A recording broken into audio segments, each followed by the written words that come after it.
আপোনালোক সকলোকে শুভ সন্ধিয়া জনাই আজিৰ সন্ধিয়াৰ কেইটামান গুৰুত্বপূৰ্ণ খবৰ আপোনালোকলৈ লৈ আহিছো। আপোনালোকে ভিডিঅ'টো শেষৰলৈকে চাব বুলি আশা কৰিলো।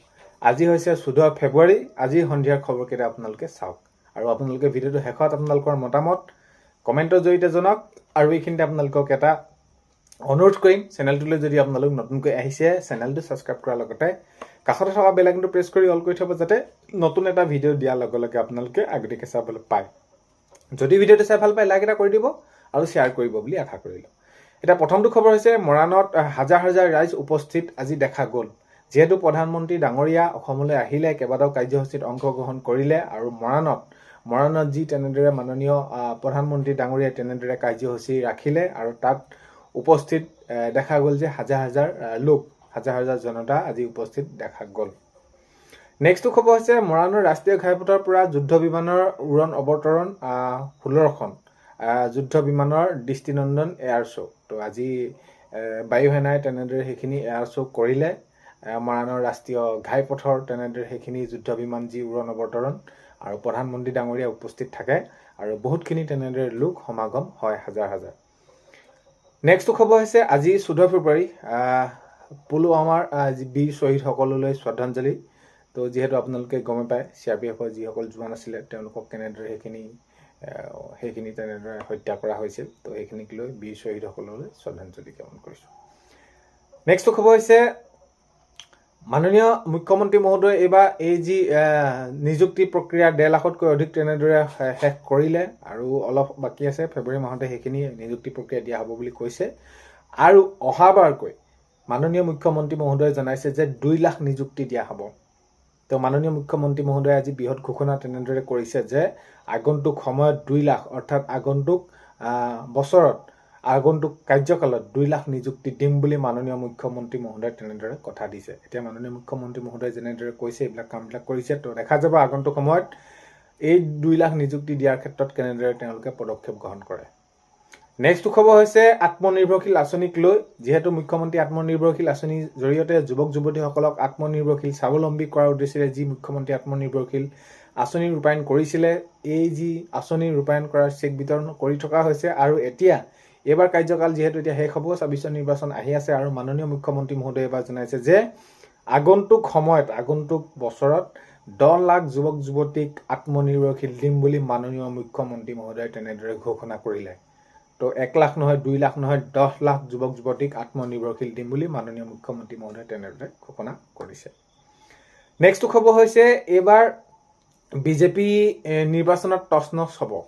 তো এইবাৰ 26 নিৰ্বাচন যিহেতু আহি আছে, আজি এইখিনি ক্ষেত্ৰত তেনেদৰে মন্তব্য জনাইছে। এইবাৰ যি নিৰ্বাচনত বিজেপি টচ-নচ হৈ যাব বুলি কৈছে ৰকিবুল হুছেইন ডাঙৰীয়াই। ৰকিবুল হুছেইন ডাঙৰীয়াই কৈছে যে এইবাৰ 26 বিধানসভা নিৰ্বাচনত বিজেপি টচ-নচ হৈ যাব। নেক্সটটো খবৰ হৈছে আমাৰ আলোচনা হৈ আছে মিত্ৰতাৰ ক্ষেত্ৰত।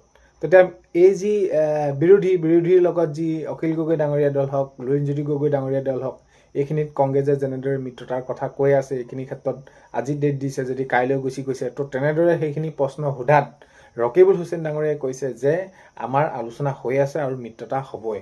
কাৰণ কেলে নিৰ্বাচনলৈ এতিয়াও মাজত আৰু কেইটামান দিন আছে, নিশ্চয় আপোনালোকে গম পাইছে আৰু এইখিনিক লৈ চিন্তা কৰাৰ বিষয়ৰ প্ৰয়োজন নাই। আমাৰ আলোচনা হৈ আছে আৰু আনুষ্ঠানিকতাহে বাকী আছে, এনেদৰে জনাইছে ৰকিবুল হুছেইন ডাঙৰীয়াই। নেক্সটটো খবৰ হৈছে বিৰোধী ঐক্য হ'বই। ৰকিবুল হুছেইন ডাঙৰীয়াই সেইখিনি জনাইছে। আগন্তুক যি 26 নিৰ্বাচন আহি আছে, 26 নিৰ্বাচনৰ বিৰোধী যি ঐক্যৰ ক্ষেত্ৰত তেনেদৰে সেইখিনি প্ৰশ্ন উত্থাপন হ'লত ৰকিবুল হুছেইন ডাঙৰীয়াই জনাইছে যে বিৰোধী ঐক্য হ'বই। নেক্সটটো খবৰ হৈছে মৰাণৰ ৰাজপথৰ ৰাফেল, সুখয়, তেজছৰ দৰে যুদ্ধ বিমান যি অৱতৰণ কৰাটো ডাঙৰ কথা নহয়। তো এনেদৰে জনাইছে গৌৰৱ গগৈ ডাঙৰীয়াই। তো গৌৰৱ গগৈ ডাঙৰীয়াই জনাইছে যে মৰাণৰ ৰাজপথৰ ৰাফেল হওক, সুখয়, তেজছৰ দৰে যুদ্ধ বিমান অৱতৰণ কৰাটো ডাঙৰ কথা নহয়। জনসাধাৰণৰ কি উন্নতি হৈছে বা কি কাম কৰিছে, এইখিনিহে ডাঙৰ কথা বুলি গৌৰৱ গগৈ ডাঙৰীয়াই তেনেদৰে এইখিনি তেওঁ কৈছে। নেক্সটটো খবৰ হৈছে মুখ্যমন্ত্ৰী নিৰ্বাচনত প্ৰচাৰ চলোৱাত ফেইল হৈছে। তো মাননীয় মুখ্যমন্ত্ৰী মহোদয়ে যি 26ৰ বাবে নিৰ্বাচন চলাই আছে, নিৰ্বাচনৰ বাবে যি প্ৰচাৰ চলাই আছে, তো এইখিনি ক্ষেত্ৰত সম্পূৰ্ণ ফেইল হৈছে বুলি কৈছে, ফ্লপ হৈছে বুলি কৈছে। এইখিনি কথা কৈছে গৌৰৱ গগৈ ডাঙৰীয়াই। তো গৌৰৱ গগৈ ডাঙৰীয়াই কৈছে যে মাননীয় মুখ্যমন্ত্ৰী মহোদয়ে নিৰ্বাচনৰ বাবে যি প্ৰচাৰ চলাই আছে সম্পূৰ্ণ সেইখিনি ফেইল হৈছে বুলি তেনেদৰে গৌৰৱ গগৈ ডাঙৰীয়াই জনাইছে। নেক্সটটো খবৰ হৈছে প্ৰধানমন্ত্ৰী সদায় অসমলৈ কি হয় ভাল দিনত আহে। এতিয়াতো বানপানী নাই, এতিয়াতো সমস্যা হোৱা নাই, এইখিনি ক্ষেত্ৰত মন্তব্য আগবঢ়াইছে। এনেদৰে কৈছে অখিল গগৈ ডাঙৰীয়া। প্ৰধানমন্ত্ৰী ডাঙৰীয়া সমস্যাৰ সময়ত নাহে, তো সদায় ভাল সময়তে অসমলৈ আহে, অসমলৈ ভাল সময়ত আহে। যিহেতু এতিয়া বানপানীও নাই, খৰালি খৰালিমহীয়া সম্পূৰ্ণৰূপে সেইখিনি চাফ চিকুণ হৈ আছে বা ইত্যাদি ইত্যাদি ইত্যাদি তেনেদৰে জনাইছে অখিল গগৈ ডাঙৰীয়া। তো অখিল গগৈ ডাঙৰীয়াই জনাইছে যে প্ৰধানমন্ত্ৰী ডাঙৰীয়া সদায় ভাল দিনতহে অসমলৈ আহে বুলি জনাইছে। নেক্সটটো খবৰ হৈছে 100খন বৈদ্যুতিক বাছৰ ফ্লেগ অফ কৰে প্ৰধানমন্ত্ৰী ডাঙৰীয়াই। প্ৰধানমন্ত্ৰী ডাঙৰীয়াই সেইখিনি শুভাৰম্ভ কৰে।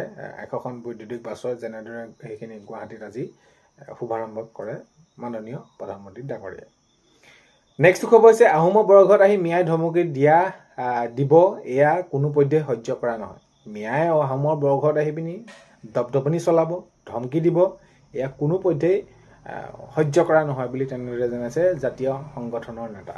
তেনেদৰে আজি শিৱসাগৰত জনাইছে। নেক্সটটো খবৰ হৈছে অসমে আজি ইতিহাস সৃষ্টি কৰিলে। প্ৰধানমন্ত্ৰী ডাঙৰীয়াই তেনেদৰে জনাইছে। যিহেতু আজি প্ৰধানমন্ত্ৰী ডাঙৰীয়া কেইবাটাও কাৰ্যসূচীত তেনেদৰে অংশগ্ৰহণ কৰে আৰু অংশগ্ৰহণ কৰি প্ৰধানমন্ত্ৰী ডাঙৰীয়াই জনাইছে যে অসমে আজি ইতিহাস সৃষ্টি কৰিলে বুলি তেনেদৰে এইখিনি জনাইছে।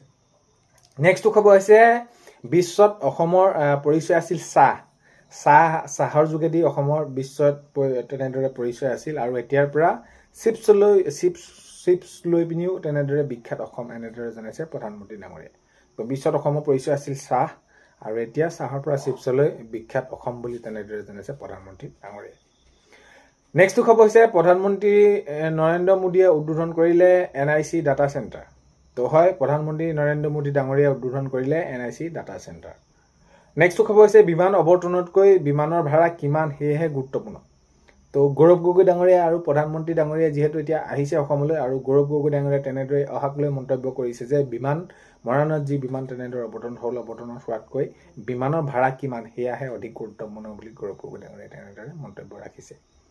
নেক্সটটো খবৰ হৈছে আজি লখিমপুৰত কংগ্ৰেছৰ কাৰ্যসূচী। কংগ্ৰেছৰ আজি লখিমপুৰত তেনেদৰে কাৰ্যসূচী, যিহেতু পৰিৱৰ্তন যাত্ৰা তেনেদৰে তেওঁলোকে সেইখিনি কৰি আছে, যিহেতু আগন্তুক নিৰ্বাচন পাইছেই। আৰু আজি দেখা গ'ল লখিমপুৰত কংগ্ৰেছৰ যি কাৰ্যসূচী, পৰিৱৰ্তন যাত্ৰা কাৰ্যসূচী তেনেদৰে দেখা গ'ল।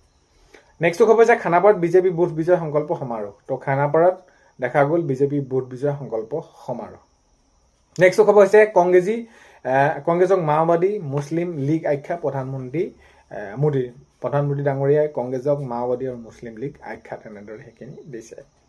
তো আজি 14 ফেব্ৰুৱাৰী সন্ধিয়া খবৰ এইকেইটাই আপোনালোকক জনালোঁ। ভিডিঅ'টো আপোনালোকে শেষলৈকে চোৱাৰ বাবে বহুতে বেছি ধন্যবাদ। আপোনালোকক ভিডিঅ' প্ৰথমতে কোৱাৰ দৰে চেনেলটোলৈ যদি আপোনালোক নতুনকৈ আহিছে, চেনেলটো ছাবস্ক্ৰাইব কৰাৰ লগতে কাষত থকা বেল আইকনটো প্ৰেছ কৰি অল কৰি থ'ব, যাতে নতুন এটা ভিডিঅ' দিয়াৰ লগে লগে আপোনালোকে আগতীয়াকৈ চাবলৈ পায়। আজিলৈ অন্য এটা ভিডিঅ'তে লগ পোৱা আশাৰে বাই।